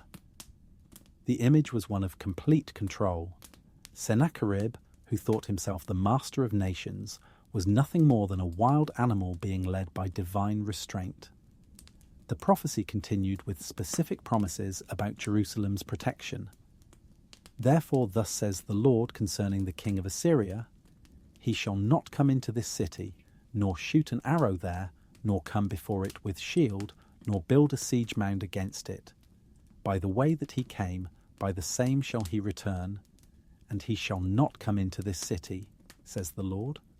For I will defend this city, to save it for my own sake and for my servant David's sake." These words spread throughout Jerusalem like wildfire, transforming the atmosphere within the city walls. Where there had been fear, now there was anticipation. Where there had been despair, now there was confidence. The people had heard from their God, and his promise was absolute. The enemy would not even shoot a single arrow into their city, much less breach its walls. But Sennacherib and his army remained encamped around Jerusalem, their siege lines growing tighter each day. From a human perspective, the situation continued to deteriorate. Food supplies within the city began to run low, and the psychological pressure of being surrounded by such an overwhelming force continued to mount. It would have been easy for doubt to creep in, for people to wonder if they had heard correctly, if their faith was misplaced. Then came the night that would be remembered forever in the annals of divine intervention. As the Assyrian army settled into their camps around the city, confident that victory was only a matter of time, the angel of the Lord moved through their ranks with the quiet efficiency of divine judgment. There was no sound of battle, no clash of weapons, no cries of alarm. Like a whisper of wind passing through a field of grain, the angel moved among the sleeping soldiers, and wherever he passed, life departed. When the sun rose the next morning, the scene that greeted the watchmen on Jerusalem's walls was beyond anything they could have imagined. The vast army that had seemed so threatening the night before lay silent and still in their camps. Tent after tent stretched across the landscape, but no smoke rose from cooking fires, no voices called out commands, no movement stirred among the ranks. As the morning light grew stronger, the incredible truth became undeniable. The entire Assyrian army, 185,000 of the finest soldiers in the world, lay dead in their camps. Not from battle or siege or disease, but from the direct intervention of heaven itself. The angel of the Lord had accomplished in a single night what no human army could have achieved through months of warfare. King Sennacherib, awakening to find his mighty force destroyed and his invasion plans turned to dust, had no choice but to retreat with the few survivors back to his own land. The king who had boasted that no god could stand against his power now fled in terror from the God of Israel, his pride broken and his invincibility shattered forever. The deliverance of Jerusalem became a testimony that echoed throughout the ancient world. The news spread along trade routes and diplomatic channels, carried by merchants and travellers to every corner of the known earth. The God of Israel had demonstrated his power in a way that could not be denied or explained away, and his people had been protected by divine intervention on a scale that defied human comprehension. For the residents of Jerusalem, this experience became a cornerstone of faith that would sustain them through future trials and challenges. They had seen with their own eyes that when human strength is exhausted and earthly hope is gone, the God who protects his people can accomplish the impossible with effortless ease. One angel had defeated an army that had conquered nations, and the city that trusted in divine protection had been preserved without losing a single life. King Hezekiah's prayer had been answered in the most dramatic way possible, and the glory of God had been revealed to all the kingdoms of the earth. The same protective love that had covered Israel in the wilderness, that had surrounded Elisha with heavenly armies, that had shut the lions' mouths for Daniel, had once again demonstrated that no earthly power can prevail against those who put their trust in the living God. This divine power over the forces of nature, which had stilled storms and defeated armies, had been demonstrated in perhaps its most spectacular form centuries earlier, when an entire nation found itself trapped between an advancing enemy and an impossible barrier of water. The Red Sea stretched before them like a wall of liquid sapphire, beautiful in the morning light but terrifying in its implications, for it represented either deliverance or destruction for the children of Israel. The journey to this moment had begun in the slave quarters of Egypt, where for generations the descendants of Abraham had laboured under the harsh oppression of Pharaoh's taskmasters. Their backs had bent under heavy burdens, their hands had bled from making bricks without straw, and their hearts had nearly broken under the weight of seemingly endless bondage. But in the darkness of their suffering, they had held on to the ancient promises, the stories passed down from father to son about a God who remembered his people and would one day deliver them from their affliction. When Moses appeared with signs and wonders, proclaiming that the time of deliverance had come, hope began to stir in hearts that had almost forgotten how to dream of freedom. Through 10 devastating plagues, they had watched as the power of their God systematically dismantled the pride and resistance of their oppressors. The Nile had turned to blood, frogs had covered the land, gnats and flies had swarmed through Egyptian homes, and livestock had died in the fields. Each plague had been a demonstration that the God of Israel was supreme over the gods of Egypt, that the deities in whom Pharaoh trusted were powerless before the Creator of heaven and earth. When hail mixed with fire had devastated the crops, when locusts had consumed what remained, when darkness had covered the land for 3 days, even the most stubborn Egyptian hearts had begun to understand that they were contending with a force far beyond human resistance. The final plague, the death of the firstborn, had broken Pharaoh's will completely. In a single night, the power of Egypt was shattered as the angel of death passed through the land, taking the life of every firstborn son who was not protected by the blood of the Passover lamb. From the palace of Pharaoh to the humblest peasant dwelling, the sound of mourning filled the air as Egypt paid the ultimate price for its refusal to let God's people go. In the aftermath of this devastating judgment, Pharaoh had not merely permitted the Israelites to leave, he had urgently commanded them to depart before even greater calamity could fall upon his land. The Egyptians, desperate to speed their former slaves on their way, had loaded them with gold and silver, jewellery and clothing, pressing their treasures upon them in their haste to see them gone. And so, in the span of a single day, a nation of slaves became a free people, marching out of Egypt with their heads held high and their hearts singing with joy. The same hands that had made bricks for Pharaoh's store cities now carried the treasures of their former oppressors. The same feet that had walked wearily to their labours now stepped lightly on the path to freedom. But freedom, they quickly discovered, brought its own challenges and dangers. As they travelled through the wilderness, guided by the pillar of cloud during the day and the pillar of fire at night, word reached them that sent chills of terror through the entire camp. Pharaoh had changed his mind about letting them go.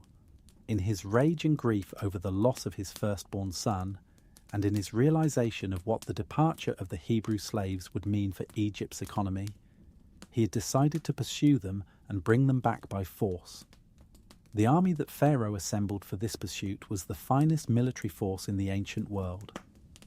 600 chosen chariots led the way, their bronze wheels flashing in the sun, their horses straining at the harness with eagerness for battle. Behind them came the full force of Egyptian military might, cavalry units, infantry formations, archers and spearmen, all equipped with the most advanced weapons of their time and hardened by years of successful campaigns. When the dust cloud of this approaching army appeared on the horizon, the joy of the Israelites turned to panic. They were not warriors, but shepherds and farmers, brickmakers and labourers, with no weapons beyond the simple tools of their trades. Their children and elderly slowed their movement. Their flocks and herds made rapid flight impossible. And ahead of them lay the Red Sea, its waters stretching from shore to shore as far as the eye could see. The situation seemed hopeless, a perfect trap from which there could be no escape. Behind them, the most powerful army in the world was rapidly closing the distance. Before them, the sea presented an insurmountable barrier that no human power could cross. To the right and left, cliffs and rough terrain made movement in either direction impossible. They were caught like animals in a snare, with nowhere to run and no way to fight. The people's reaction was immediate and intense. The faith and joy that had carried them out of Egypt evaporated in the face of this seemingly impossible situation.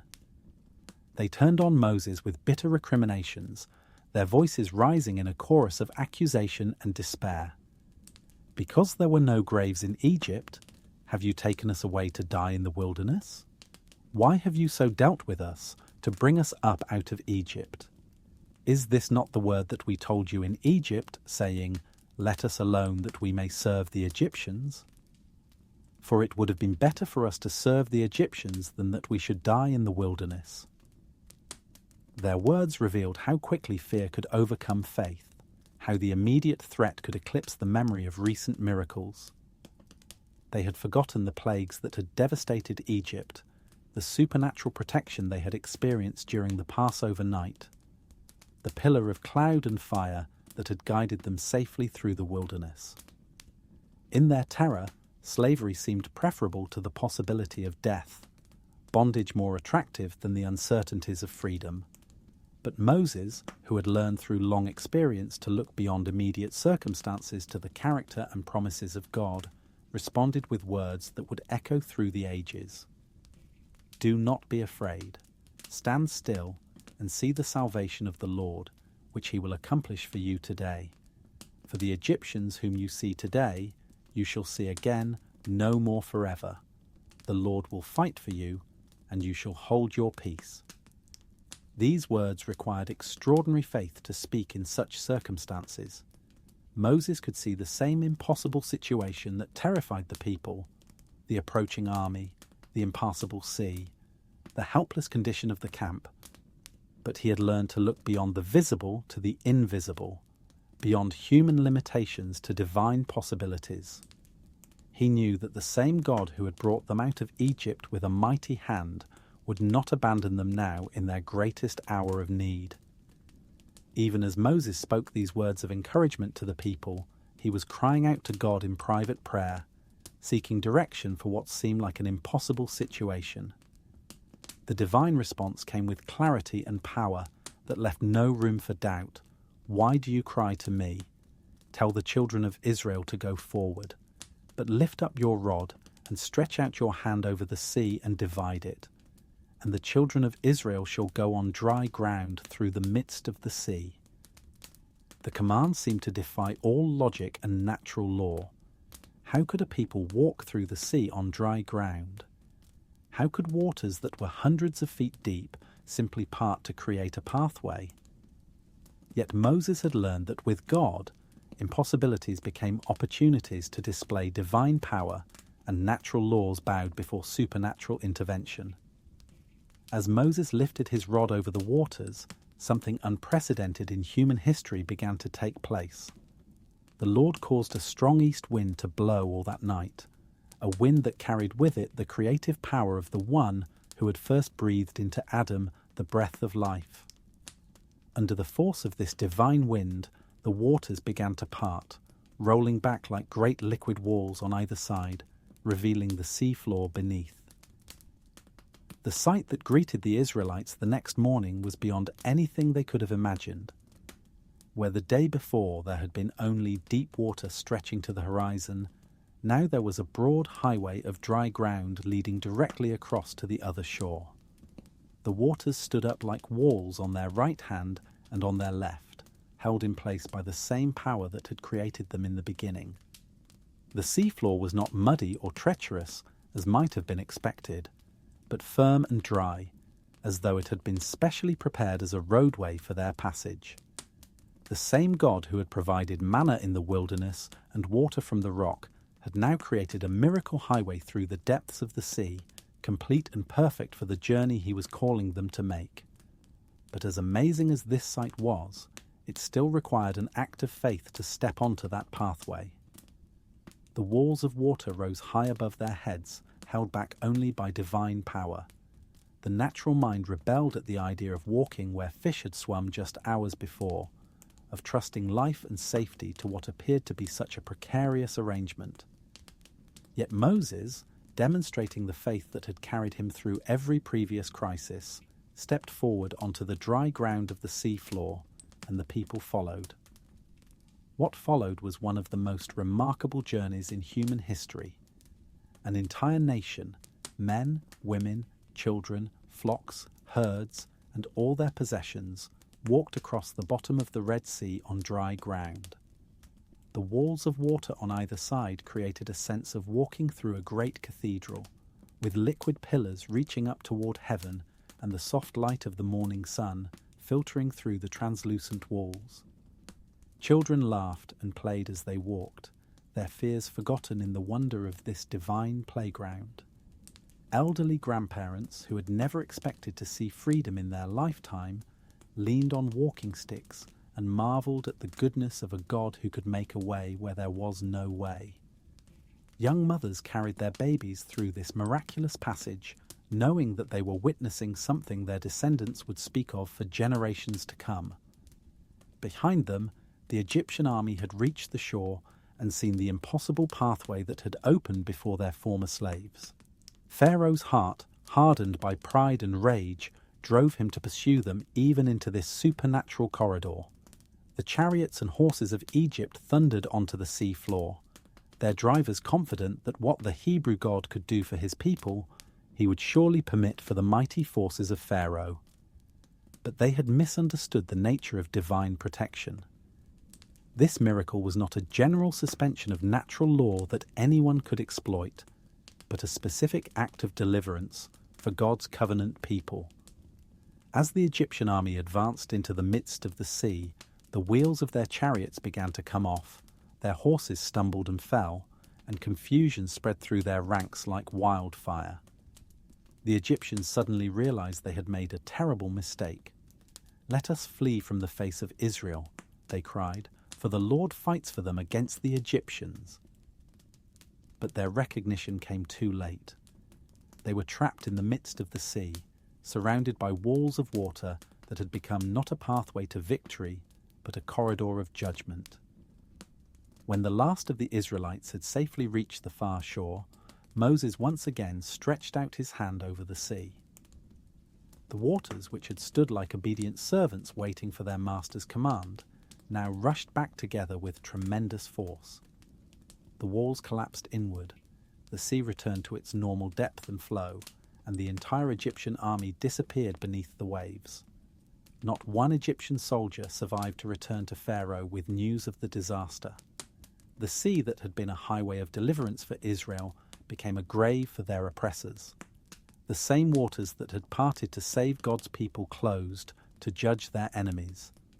Divine protection and divine justice were demonstrated in a single dramatic act that would be remembered forever.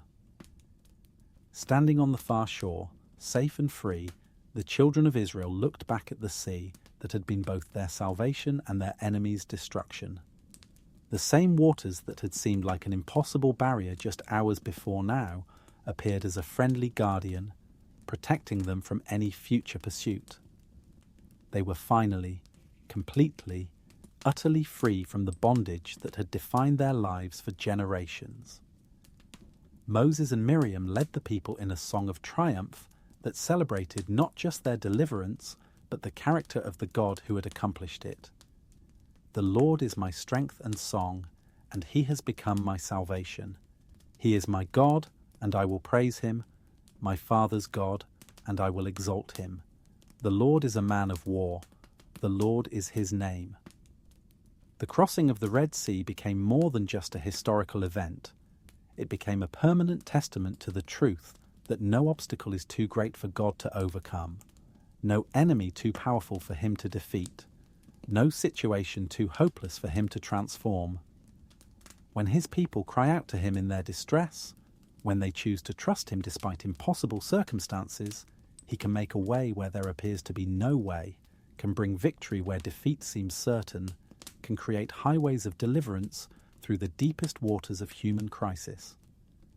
As we come to the end of these stories, as the echoes of these ancient testimonies of protection and care fade into the gentle silence of this peaceful evening, we find ourselves drawn into the deeper truth that connects them all. Each narrative, from the wilderness wanderings to the parted sea, from the fiery furnace to the stilled storm, points to something far greater than historical events or individual rescues. They speak of a love that is both infinite and intimate, a protection that is both cosmic and personal. The God who stretched out his hand to part the waters of the Red Sea is the same God who notices when a sparrow falls to the ground. The power that held back the lion's jaws for Daniel is the same gentle strength that carries his children when they are too weary to walk. The wisdom that guided Israel through 40 years of wilderness wandering is the same tender care that knows exactly what each of his beloved ones needs before they even ask. In the quiet moments of reflection that these stories invite, we begin to understand that divine protection is not merely about being rescued from external dangers, though such rescues certainly occur. It is about something far more fundamental, about being held secure in the unshakable love of a Father whose care extends to every detail of our existence, whose presence surrounds us whether we are conscious of it or not, whose faithfulness remains constant through every season of our lives. Consider the gentle rhythm of your own breathing as you listen to these words, the steady beating of your heart that continues without your conscious effort, the countless processes within your body that sustain life moment by moment. These simple automatic functions are themselves testimonies to divine protection, evidence of a care so constant and comprehensive that we rarely pause to marvel at its wonder. The same love that performed dramatic miracles for Moses and Daniel operates quietly and continuously in the ordinary miracles that sustain our daily existence. The pillar of cloud and fire that guided Israel through the desert finds its modern expression in the still, small voice that speaks to our hearts in moments of decision, the gentle prompting that steers us away from harmful paths, the inexplicable sense of peace that settles over us when we choose to trust rather than worry. We may not see the visible manifestation of divine guidance that the Israelites experienced, but the reality of that guidance is no less present, no less reliable, no less loving. When Elisha's servant saw the mountains full of horses and chariots of fire, he discovered that the spiritual realm is far more real and more populated than the physical world that dominates our attention. In our own lives, though we may not be granted such dramatic spiritual sight, we can rest in the knowledge that the same heavenly hosts surround us. Angels ascending and descending, divine messengers carrying out missions of protection and provision, spiritual forces working behind the scenes to guard and guide. All of this invisible activity continues around us, motivated by the same love that opened the young man's eyes in ancient Dothan. The lions that became gentle guardians in Daniel's presence represent all the fears and threats that lose their power when we dwell in the secret place of the Most High. Financial concerns that roar like hungry beasts become manageable challenges when viewed from the perspective of divine provision. Relationship conflicts that seem ready to devour our peace transform into opportunities for growth and healing when approached with heavenly wisdom. Health crises that appear terminal become pathways to deeper trust and stronger faith when we remember that our times are in His hands. Jesus calming the storm reveals a truth that speaks directly to our own internal weather patterns. The winds of anxiety that whip up waves of worry in our minds, the lightning of sudden crisis that illuminates our vulnerabilities, the thunder of bad news that shakes our confidence. All of these inner storms respond to the same voice that brought peace to the Sea of Galilee. Peace, be still, are words that can quiet not only external chaos, but the turbulence within our own hearts and thoughts. The protective promises of Psalm 91 become personal when we understand that dwelling in the secret place of the Most High is not about finding the right physical location or performing the correct religious rituals, but about cultivating a heart attitude of trust and dependence. The secret place is wherever we choose to abide in conscious relationship with our Heavenly Father, whether in a crowded office, a busy home, or the middle of a challenging situation. Under the shadow of His wings, we find rest not because our circumstances are perfect, but because our security rests in One whose love is perfect. The fourth figure in the fiery furnace with Shadrach, Meshach, and Abednego was not a one-time visitor, but the eternal companion who promises never to leave us or forsake us. When we walk through our own fires, the burning trials of loss and disappointment, the intense heat of pressure and stress, the flames of persecution or misunderstanding, we do not walk alone. The Son of God, who entered our humanity to share our struggles, walks beside us through every furnace, transforming places of potential destruction into sanctuaries of divine fellowship. Hagar's encounter with the angel at the well reminds us that there are no forgotten people in God's kingdom, no overlooked children in his family, no unimportant struggles in his sight.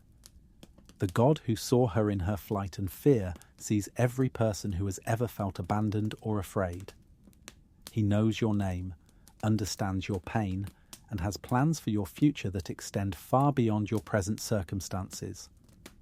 The well of his provision never runs dry, and his purposes for your life are good, even when the path through the wilderness seems long and uncertain. The angel who struck down the Assyrian army outside Jerusalem demonstrates that no earthly power, no matter how impressive or intimidating, can ultimately prevail against divine love. The armies that seem so overwhelming, whether they are composed of actual enemies or the forces of doubt, despair, and discouragement that assault our faith, can be defeated by a single word from heaven. What appears impossible from human perspective becomes effortless from the divine viewpoint. The Red Sea crossing teaches us that the very obstacles that seem designed to destroy us can become pathways to greater freedom and deeper faith. The financial crisis that appears to trap us, the health challenge that seems insurmountable, the relationship conflict that feels like a dead end. These Red Seas can be parted by the same power that made a way for Israel. What looks like a barrier may actually be positioned to become a highway of deliverance, a testimony to divine faithfulness that will encourage others and strengthen our own trust for future challenges. As these stories settle into your heart like gentle rain into thirsty soil, allow yourself to rest in the overarching truth they proclaim. You are loved with an everlasting love, protected by an unlimited power, and held secure in arms that will never let you go. The same God who watched over his people in ancient times is watching over you tonight, aware of every concern that weights your mind, attentive to every need that touches your life, actively working to bring about your good in ways you may not yet see or understand. Your Heavenly Father knows that you need rest, that your soul requires the deep peace that comes only from perfect security in his love. He invites you to cast all your anxieties upon him because he cares for you, to cease from your own works and enter into his rest, to be still and know that he is God. In the safety of his presence, surrounded by his unfailing protection, covered by his tender care, you can release the tensions of the day and allow your spirit to be renewed in the quiet confidence of divine love.